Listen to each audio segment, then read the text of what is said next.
بسم اللہ الرحمن الرحیم۔ السلام علیکم ناظرین، آپ یوٹیوب چینل دیکھ رہے ہیں، میں صفدر خان ہوں۔ ڈونلڈ ٹرمپ کی حالیہ نازیبا ٹویٹ کے بعد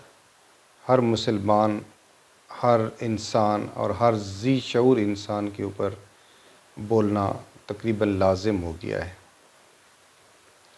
کہ اس طرح کی گفتگو جو ایک نام نہاد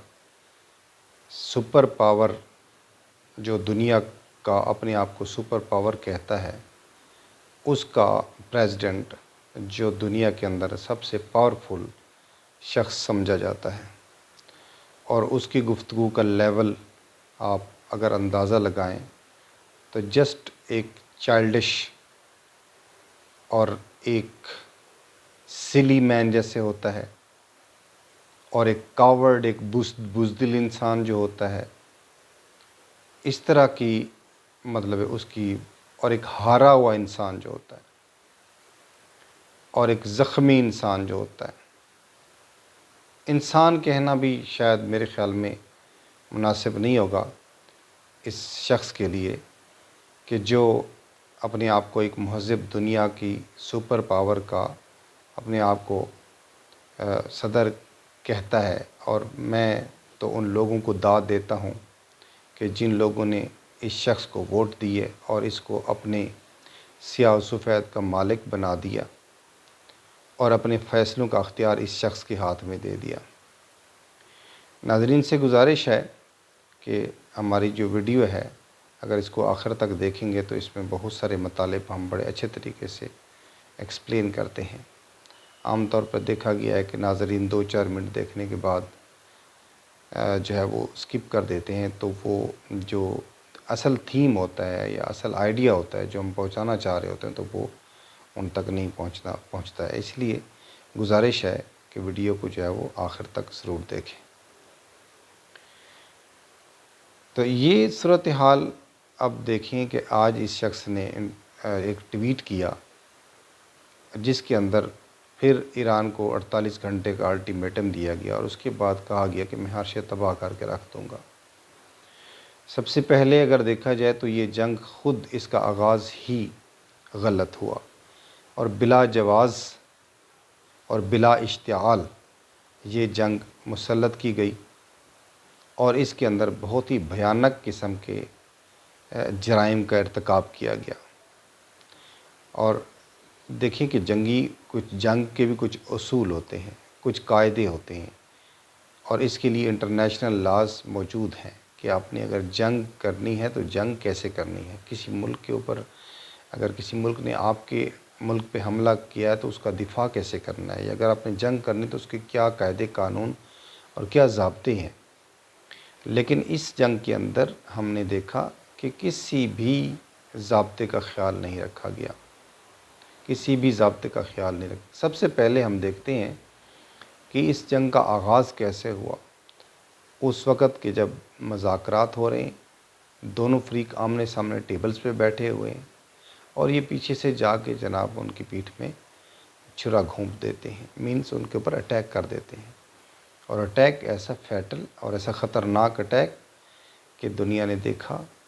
کہ سب سے پہلے دیکھو جنگیں لڑتی ہیں، جنگیں فوجیں آپس میں لڑتی ہیں، بارڈر کے اوپر جنگیں ہوتی ہیں، یا ایئر فورس لڑتی ہے یا نیوی لڑتی ہے، تو اس کے جنگی اہداف ہوتے ہیں۔ یہ نہیں ہوتا کہ ایک دوسرے کے لیڈرز کو کل کرنے کے پیچھے نہیں بھاگ پڑتے۔ یہ آئیڈیالوجی کی شکست ہوتی ہے کہ اگر آپ ان کے لیڈر مار دیتے ہیں، جی آپ کہتے ہیں جی ان کا لیڈر مار دو اس لیے وہ قوم بیٹھ جائے گی، اور بھائی لیڈر ایسے نہیں بن جاتے، اور لیڈر اسی قوم سے نکلے ہوئے ہوتے ہیں، اور ان قوم کے نمائندے ہوتے ہیں، کہ اگر آپ ان میں سے 2-4 افراد کو مار دیں گے تو آپ کیا سمجھتے ہیں کہ آپ نے ان کی آئیڈیالوجی چھین لی ہے؟ ایسا بالکل نہیں ہوتا ہے۔ تو یہی حال امریکہ اور اسرائیل کی طرف سے ہوا ہے۔ پہلے تو دیکھیں کہ ہم سنا کرتے تھے کہ امریکہ جو ہے وہ بڑے عرصے سے اس کے اوپر جو تحقیق کر رہا ہے، بڑا ایک بجٹ جو ایلوکیٹ کرتا ہے ایران کے اندر اپنی اس نے لابیاں بنائی ہوئی ہیں، یا جو کچھ بھی ہے لوگوں کے اوپر فنڈنگ کرتا ہے تاکہ ایرانی جو اسلامی انقلاب ہے اس کو کمزور کیا جا سکے۔ اس کے اندر جو ہے وہ عراق اور ایران کی جو جنگ چلی وہ بھی اسی سلسلے کی ایک کڑی تھی۔ اس کے علاوہ یہ 79 کے اندر جو ہے وہ انقلاب آیا، اور 79 سے لے کر آپ دیکھیں کہ 29 ایئرس آپ کے اور 26 ایئر آپ اگر دیکھیں 50+ ایئرس ہو گئے ہیں انقلاب کو آئے ہوئے۔ اور انقلاب کے بانی امام خمینی رضوان اللہ علیہ، جن کی تصویر آپ کو سب سے اوپر جو رائٹ سائڈ پہ کارنر میں نظر آ رہی ہے، میری رائٹ سائڈ پہ ہے لیکن پکچر کے لیفٹ سائڈ پہ کارنر میں آپ کو تصویر نظر آ رہی ہے، ان کا نام ہے روح اللہ الموسوی الخمینی۔ روح اللہ ان کا نام ہے، موسوی یعنی سادات کی ایک شاخ جس کو موسوی سے کے نام سے پکارا جاتا ہے۔ موسوی کیوں کہتے ہیں کہ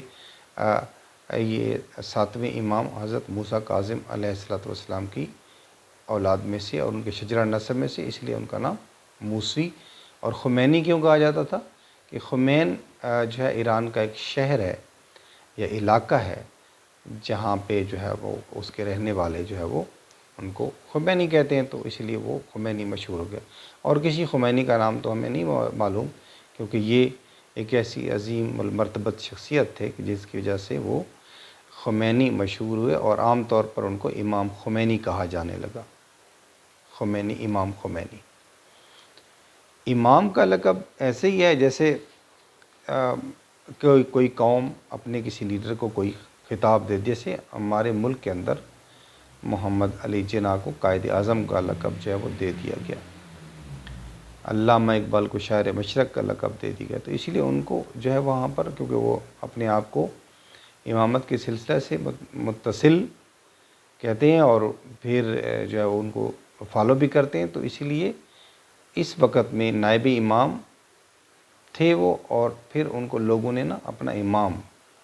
ایکچولی امام قائد کے لیے، لیڈر کے لیے لفظ استعمال کیا جاتا ہے، لیکن اصطلاحی معنوں میں جو ہے وہ امام سے مراد ایک ایسی شخصیت جو اللہ تعالیٰ کی طرف سے نبی پاک صلی اللہ علیہ وسلم کے بعد ان کے وصی کے طور پر، جانشین کے طور پر جو ہے وہ اللہ کی طرف سے جو ہے وہ منصوص من اللہ ہوتی ہے، یا اللہ ان کو یہ عہدہ اور یہ مرتبہ دے کر بھیجتا ہے۔ جس طرح ہمارے مطلب ہے کہ ائمہ، امام علی علیہ السلام، امام حسن علیہ السلام، امام حسین علیہ السلام، اور اس طرح 12 ائمہ ہیں۔ تو اس کے بعد انہوں نے بھی 79 سے لے کر جو ہے وہ 9 سے 10 سال کا عرصہ ان کو بھی ٹائم ملا کہ انہوں نے بھی انقلاب کی، اس شجر کی آبیاری کی۔ اور یہ خوش قسمتی ہوتی ہے کسی قوم کی کہ جو اس قوم کا جو بانی ہے، اس انقلاب کا جو بانی ہے وہ وہاں پر موجود رہے، اور اس کو موقع مل جائے کہ اس شجر کی آبیاری کر سکے۔ جبکہ ہم پاکستانی قوم کی شوم یہ قسمت کہ ہمارے جو لیڈر تھے قائد اعظم محمد علی جناح، پاکستان بننے کے زیادہ عرصہ تک زندہ نہ رہ سکے۔ 1947 کے اندر پاکستان بنا اور 1948 کے اندر ان کا انتقال ہو گیا۔ ابھی تک تو پوری مائیگریشن بھی کمپلیٹ نہیں ہوئی تھی، جو مائیگرنٹس آ رہے تھے انڈیا سے، تو ان کو یعنی بہت ہی تھوڑا ٹائم ملا، بہت ہی تھوڑا ٹائم ملا۔ اور اس کے بعد پھر جو ہے وہ پیدر پہ حکومتیں آتی رہیں، اور آج تک یہ سلسلہ آنکھ مچولی چل رہی ہے۔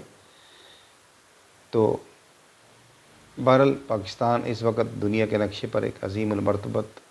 جو ہے وہ ایک ملک ہے، اور ایک اٹامک پاور بن گیا ہے، لیکن اندرونی استحکام ابھی تک اس کے اندر نہیں آیا ہے۔ اس کی ریزن یہی ہے، لیڈرشپ ہو یا اس کے اندر جمہوریت ابھی تک نہیں پنپ رہی ہے، یہ سارے مسائل۔ تو ہم بات کر رہے تھے ایران کے حوالے سے، تو میں نے تعارف کروایا کہ سب سے میری رائٹ پہ کھڑی تصویر کے لیفٹ ٹاپ کارنر کے اندر جو پکچر لگی ہوئی ہے امام خمینی کی۔ اس کے بعد جو تشریف رکھتے ہیں چیئر کے اوپر، ان کا نام، پورا نام بتا دیتا ہوں۔ ان کا نام ہے علی حسینی۔ علی حسینی، ان کا نام علی ہے بیسیکلی۔ امام خمینی کا نام، اصل نام روح اللہ تھا، اور ان کا نام علی ہے، سید علی۔ اور اس کے بعد خامنائی،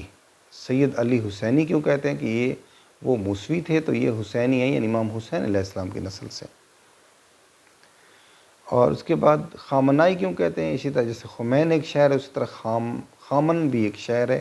وہاں سے ان کو جو ہے خامنائی کا کے نام سے جو ہے وہ، جیسے پاکستان کے اندر کوئی لاہور کا رہنے والا تو اس کو لاہوری کہتے ہیں.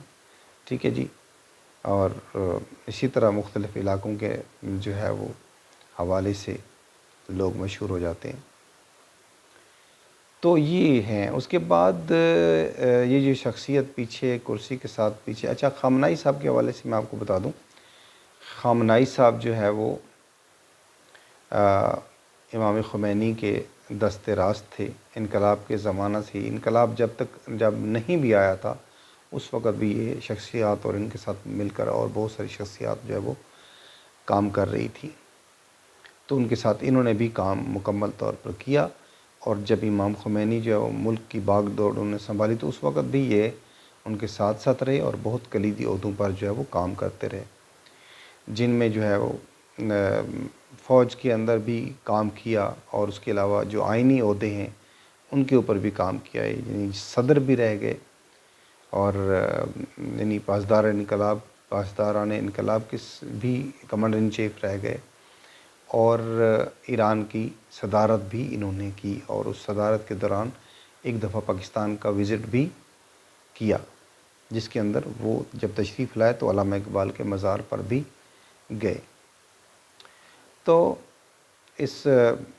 ڈونلڈ ٹرمپ کے غیر ذمہ دارانہ بیان کے بعد بات کرنا، بولنا، اس کی مذمت کرنا اور اس کو کنڈیم کرنا اور دنیا کو بتانا کہ یہ کتنی ہی ناانصافی اور کتنی ہی بے وقوفی اور کتنا ہی مطلب ہے کہ انسیولائزڈ ایک ایکٹ ہے جو انہوں نے اپنے ٹویٹ میں ریٹن انداز میں پوری دنیا کو بتا دیا اور اپنی شخصیت لوگوں پہ واضح کر دی کہ میں کیا چیز ہوں. اس شخص کا ان ہستیوں سے مقابلہ کرنا شرم کی بات ہے کہ ہمیں شرم آتی ہے کہ ہم ان کے ساتھ اس کا موازنہ بھی کریں. یہ عظیم لوگ ہیں جنہوں نے اپنی زندگیوں کو خدا اور اس کے رسول اور ائمہ طاہرین اور قرآن اور اسلام کی روشنی میں پیدا ہوئے، بڑے ہوئے اور سوسائٹی کے اندر کام کیا، اور ان کا ایک ایکٹ جنگ کے اندر بھی وہ جنگی اصولوں کا خیال رکھنے والے لوگ ہیں. وہ یہ نہیں چاہتے کہ دشمن کے سارے لوگوں کو جو ملیا میٹ کر دو، جیسے امریکہ کر رہا ہے. سپر پاور ہے، کہتا ہے جی کہ ایران کے پاس اٹامک پاور نہیں ہونی چاہیے، کہ ایران جو ہے وہ دنیا کے لیے خطرہ ہے. بھائی دنیا کے لیے خطرہ تو تم لوگ ہو کہ آئے ہو اور سب سے پہلے معصوم نہتے بچیوں کے اسکول کے اوپر آپ نے آگے اٹیک کیا، اور ان کے روحانی لیڈر کو آ کے آپ نے اٹیک کیا اور ان کو مار دیا. اور اس کے بعد ابھی ہم دیکھ رہے ہیں اور خبروں میں آ رہا ہے کہ تقریباً 30 کے قریب یونیورسٹیاں ایران کے اندر تباہ کر دی گئی ہیں. مطلب یہ کہتے ہیں نا کہ دشمن بھی ایسا ہو کہ جو ایک غیرت مند دشمن ہو، دشمن کم ظرف نہ ہو. کم ظرف دشمن ہو تو وہ بہت نقصان دہ ہوتا ہے. اب امریکہ اور اسرائیل کا حال یہی ہے کہ وہ کم ظرف دشمن والا حال ہے، کہ کبھی تو بچیوں کے اسکولوں کے اوپر حملہ کرتے ہیں اور کبھی جو ہے وہ یونیورسٹیوں کے اوپر حملہ کرتے ہیں، کبھی پلیں اڑا رہے ہیں، کبھی کیا کر رہے ہیں، کبھی کیا کر رہے ہیں. مطلب جہالت، انتہا کی جہالت اور دشمنی میں دور تک جو ہے وہ غرق. قرآن تو اتنی حد تک کہتا ہے کہ بھائی کسی قوم کی دشمنی تمہیں ناانصافی تک نہ لے جائے، لیکن ان کو کیا پتہ کہ قرآن کیا ہے. افسوس سے کہنا پڑتا ہے کہ اتنے اپنے آپ کو اتنے سیولائزڈ اور اتنے ڈیولپڈ اور اتنے ترقی یافتہ کہ جو دنیا کے اوپر حکومت کر رہے ہیں، حکمرانی کر رہے ہیں اور اپنے آپ کو سپر پاور کہتے ہیں، اور ان کے ایک صدر کا اخلاقی معیار یہ ہو کہ وہ جو ہے وہ مطلب ہے کہ کسی ایک نیشن، کسی ایک قوم کی غیرت کو للکار رہا ہو، ان کی حمیت کو للکار رہا ہو، ان کی آئیڈیالوجی کو للکار رہا ہو اور ان کے احساسات و جذبات کو مجروح کر رہا ہو. یہ تو بہت غلط بات ہے. تو اسی وجہ سے یہ اس کا جتنا بھی آپ اس کی مذمت کریں یہ کم ہے۔ تو آن دی ریکارڈ ہم اس کی مذمت کرتے ہیں، البتہ ہمارے حکومتی سطح پر اس کی مذمت نہیں آئی ابھی تک، نجی سطح پہ تو مذمت بے حد ہو رہی ہے، خود امریکہ کے اندر بھی ہو رہی ہے، ہر جگہ پہ ہو رہی ہے۔ تو یہ چیز، اس کے علاوہ جنگ کی جو صورتحال ہے، مطلب 40 دن کے قریب پہنچ چکے ہیں، لیکن جنگ کے اندر جنگ رکنے کا نام نہیں لے رہی، اور جنگ اتنا یہ رکنی بھی نہیں ہے جس طرح یہ کہہ رہے ہیں، اور زبردستی مطلب ہے کہ ہاں جی پہلے جنگ مسلط کر دی گئی، اب زبردستی ان کے سر پہ ڈنڈا لے کے کھڑے ہیں کہ جی ہاں جی اب جنگ بندی کرو، اب امن کرو۔ ایسے تھوڑی ہے، کوئی مذاق تو نہیں ہے کہ آپ نے ان کے جو لیڈر مارے ہیں، ان کے جو معصوم لوگ مارے ہیں، ان کے جو بچے مارے ہیں، ان کے جو انفراسٹرکچر تباہ کیا ہے، ٹھیک ہے، تو کیا وہ آپ سے بدلہ نہیں لیں گے؟ وہ تو بڑی غیرت مند قوم ہے، جتنا بھی ان کا نقصان ہو رہا ہے وہ پیچھے ہٹنے والے نہیں ہیں۔ اور اس ٹویٹ کے اندر تو یہ لگتا ہے کہ جسے اس شخص کے اندر فرعونیت، اس شخص کے اندر غرور، اس شخص کے اندر تکبر، اس شخص کے اندر انانیت اتنی کوٹ کوٹ کر بھری ہوئی ہے کہ یہ وقت کا فرعون نظر آتا ہے ہمیں، اور فرعون کا جو انجام ہے اس سے ساری دنیا جو ہے وہ واقف ہے۔ تو آن دی ریکارڈ میں یہ کہہ رہا ہوں کہ یہ اس شخص کا، اور اسی طرح جو نتنیاہو ہے، یہ کوئی میری طرف سے دھمکی نہیں ہے یا کوئی ایسی بات نہیں ہے، یہ میری پیشین گوئی ہے، یہ میری ایک اسیسمنٹ ہے کہ ان کا بھی انجام کوئی اچھا نہیں ہوگا۔ ایک تو یہ حکومتوں کے حوالے سے بھی انجام اچھا نہیں ہوگا، اور اس کے حوالے سے ویسے بھی جو کسی پہ ظلم کرتا ہے، اور نتنیاہو نے ظلم کی انتہا کر دی، غزہ کے مسلمانوں کے اوپر بچوں کو مارا، ہسپتالوں کو ٹارگٹ کیا، اسکولوں کو ٹارگٹ کیا، ایک جیتی جاگتی بستی کو جو ہے وہ کھنڈر بنا دیا۔ اور اس کے بعد اب امریکہ نے جو ایران کے اوپر یہی کام کیا، اس کے اندر اسرائیل بھی شامل ہے، کہ ایک جیتی جاگتی بستی کو وداؤٹ اینی ایلیگیشن ان کے اوپر جنگ تھوپی گئی، اور جو کہ ابھی تک چل رہی ہے۔ اور اس کے اندر کیا کہا گیا کہ ایران کے اٹامک پروگرام دنیا کے لیے خطرہ ہے، جبکہ وہ اعلان کر رہے ہیں کہ ہم اس سے اٹامک بم بنانے کا ہمارا کوئی پلان نہیں ہے۔ اس حالات کے اندر بھی کہ جنگ ان کے سروں پہ مسلط کر دی گئی، اس حالات کے اندر بھی وہ ایٹم بم بنانے کی بات نہیں کرتے ہیں۔ لیکن جب بار بار آپ ان کی ساورنٹی کو چیلنج کریں گے، ان کو کریں گے، تو پھر وہ تو جب ان کو دیوار کے ساتھ لگائیں گے تو ظاہر انہوں نے اپنا دفاع کے لیے کوشش کرنی ہے۔ تو اس کے نتیجے میں ہم نے دیکھا کہ انہوں نے بہت بہترین کامیابی جو سمیٹی ہیں، نقصان ان کا بہت زیادہ ہوا ہے جو کاؤنٹر لیس ہے، جس کو ہم گن نہیں سکتے ہیں، لیکن ساتھ ہی ساتھ انہوں نے کامیابیاں بھی بہت سمیٹی ہیں کہ ایران نے امریکہ جیسی جو اٹامک پاور اور سپر پاور دنیا کے اندر، اور ان کو جو ہے وہ گھٹنے ٹیکنے پر مجبور کر دیا ہے، اور ان کے وہ جہاز گرا دیے ہیں جو ناقابل تسخیر سمجھے جاتے تھے۔ بحری بیڑا ابراہم لنکن آیا، وہ بڑا ڈراتا ہوا آ رہا تھا، جیسے ڈراتا ہوا آ رہا تھا اسی طرح ڈرتا ہوا پیچھے جا رہا ہے، لیکن پیچھے جاتے ہوئے بھی سنا یہ گیا ہے کہ وہ زخمی حالت میں پیچھے گیا ہے۔ کچھ تو کہتے ہیں کہ جی یہ ختم ہو گیا ہے، تباہ ہو گیا ہے، کچھ کہتے ہیں جی اس کو نقصان پہنچا ہے۔ تو جو کچھ بھی ہے، تو اچھی خبریں لے کر یا اچھی یادیں لے کر وہ ابراہم لنکن صاحب واپس نہیں جا رہے ہیں۔ تو اب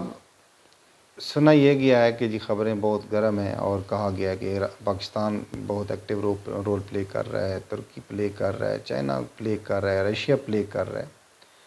تو بھئی کس طرح پلے کر رہا ہے رول؟ جب ایران کی اتنی حد تک نقصانات ہو گئے ہیں تو ظاہراً وہ اپنے حق کا دفاع کرے گا۔ اسٹریٹ آف ہارمز ایک جغرافیائی لحاظ سے اگر آپ دیکھیں تو ایران کو بہت اس کا ایڈوانٹیج حاصل ہے، اور اس بنیاد پر اس نے دنیا کو جو ہے وہ بہت ساری چیزیں سوچنے پر مجبور کر دیا، اور جو ہے اپنی پالیسیوں کو جو ہے وہ ری شیڈول کرنے پر مجبور کر دیا ہے۔ تو اس دھمکی سے بھی لینا دینا ہونا کچھ بھی نہیں ہے۔ جیسے دھمکیاں پہلے 48 گھنٹے کا الٹیمیٹم دیا، پھر ڈونلڈ ٹرمپ صاحب نے 5 دن کا الٹیمیٹم دیا، پھر 10 دن کا الٹیمیٹم دیا. اس 10 دن کے الٹیمیٹم میں سے اب آخری جو ہے 48 گھنٹے رہ گئے. پھر دوبارہ الٹیمیٹم پھر 48 گھنٹے پہ آ گیا. 48 گھنٹے میں سے 24 گھنٹے گزر گئے ہیں. 24 میں سے بھی آپ کہہ سکتے ہیں کہ 36 گھنٹے یا کچھ زیادہ گزر گئے ہیں. تو اب اس وقت پاکستان کے جو ہے پاکستان کے اندر رات کے 12 ساڑھے 12 کا ٹائم ہو رہا ہے، اور ظاہراً امریکہ کے اندر ٹائم مختلف ہوتا ہے. تو تھوڑا سا ٹائم یعنی باقی ہے اس ڈیڈ لائن کے ختم ہونے میں، اور دیکھتے ہیں کہ صبح تک جو ہے وہ پتہ چل جائے گا کہ امریکہ بہادر کیا کرتا ہے، اور اس کے جواب کے اندر جو امریکہ ایران ہے وہ کیا رسپونڈ کرتا ہے. تو دیکھیں، سب سے جو اہم بات جس کی طرف آپ کو توجہ دلانا ضروری سمجھتا ہوں وہ یہ ہے کہ اب دھمکیاں دی جا رہی ہیں کہ ہم بجلی گھروں کو اڑا دیں گے، ہم پلوں کو اڑا دیں گے. مطلب یہ کون سی ہے؟ مطلب یہ دہشت گردی نہیں ہے تو اور کیا ہے؟ کہ آپ ایک کسی سویلائزڈ ملک کی ان سہولتوں کو نقصان پہنچا رہے ہیں جو عام لوگوں کی استعمال کی وہ سہولتیں ہیں. وہ فوجی سہولتیں نہیں ہیں، وہ فوجی ایسٹس نہیں ہیں، بلکہ وہ بجلی گھروں کو تباہ کرنا چاہتے ہیں،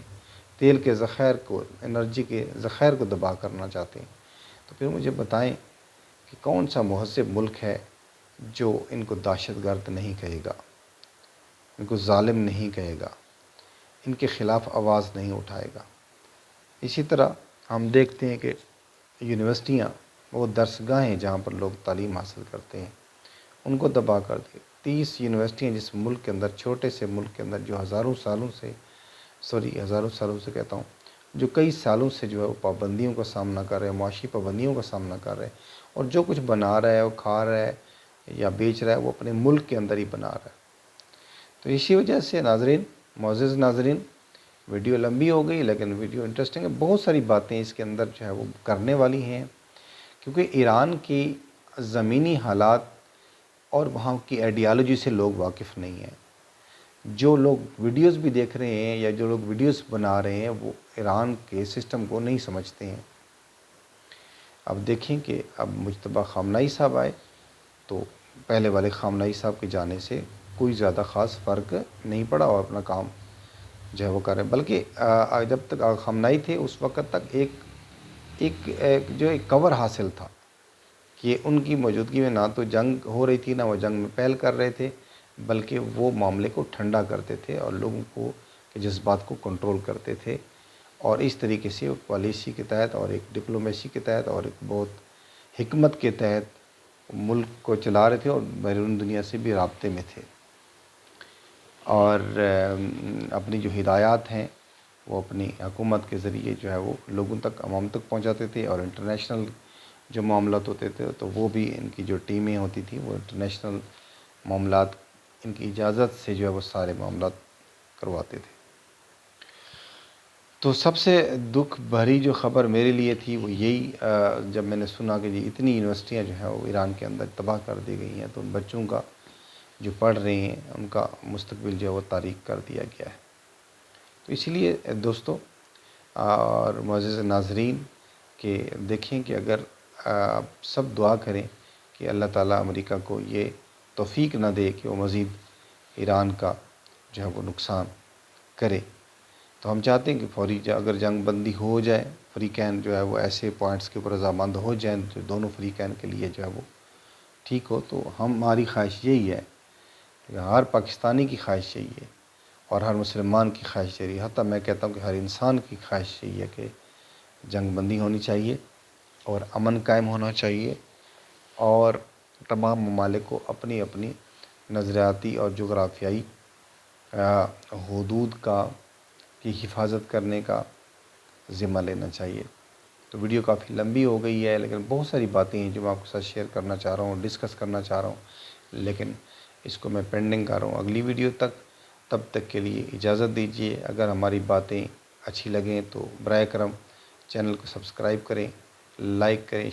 اور کمنٹ کریں اور ہماری حوصلہ افزائی کریں. السلام علیکم ورحمۃ اللہ وبرکاتہ.